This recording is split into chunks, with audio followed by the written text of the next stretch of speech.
माता सीता ने अपने महल में क्यों एक गर्भवती के साथ किया ऐसा व्यवहार? क्या आपको मालूम है कि लक्ष्मी रूप भूमि पुत्री माता सीता ने भी अपने जीवन काल में एक ऐसा घोर पाप किया था जिसकी सजा उन्हें उनके उसी जीवन में मिली। ये जानने के बाद भी कि वो जो कर रही है वो सही नहीं है, फिर भी सीता माता ने एक ऐसा कदम उठाया जिसने उनको उनके पति से ही अलग कर दिया। क्या था वो पाप और किस श्राप के कारण सीता माता को पति वियोग से गुजरना पड़ा?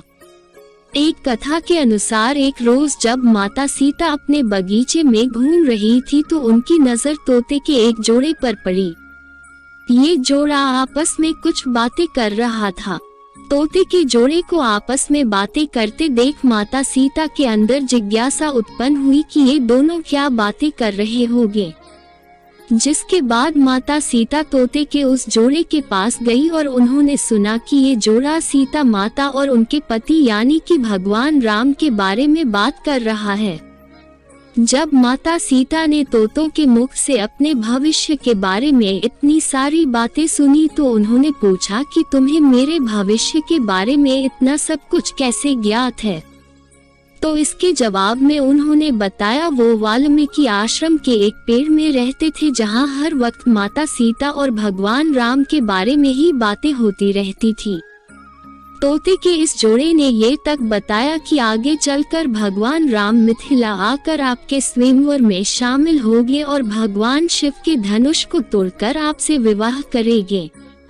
अब अपने भविष्य के बारे में इतना सब कुछ जानने के बाद माता सीता के मन में अपने भविष्य के बारे में और भी जानने की जिज्ञासा हुई, जिसके बाद माता सीता ने तोते के उस जोड़े को बंदी बनाकर पिंजरे में डलवा दिया।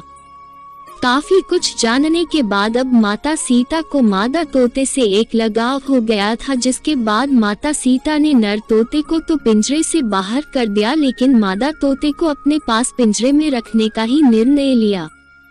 अब तोतों का जोड़ा एक दूसरे से अलग हो गया था, जिसके बाद मादा तोते ने माता सीता को बताया कि मैं गर्भवती हूँ, मुझे छोड़ दीजिए।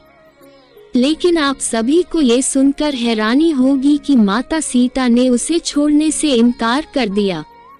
नर तोते ने भी माता सीता से अपनी बीवी को छोड़ने का काफी निवेदन किया, मगर माता सीता ने कहा कि उन्हें मादा तोते से लगाव हो गया है। उन्हें वो इतनी भाने लगी कि अब वो मादा तोते को अपने से दूर नहीं होने देंगी। इसके बाद नर तोते ने ये तक कहा कि मेरी बीवी को खुले जंगल में हमारे बच्चों को जन्म देने दो, इसके बाद मैं वापस अपनी बीवी को आपके पास छोड़ दूंगा। मगर इस पर भी माता सीता नहीं मानी और तोते को वहां से अकेले ही जाने को कह दिया गया। 3-4 दिन गुजरने के बाद मादा तोते ने पिंजरे में पति वियोग के कारण दम तोड़ दिया।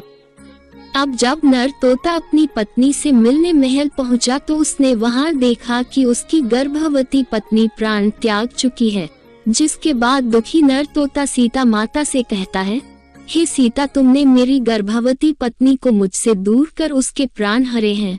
मैं तुम्हें भी ये श्राप देता हूँ कि तुम भी अपनी गर्भावस्था में ही अपने पति से अलग हो जाओगी और तुम्हारे अलग होने का कारण मैं ही बनूंगा।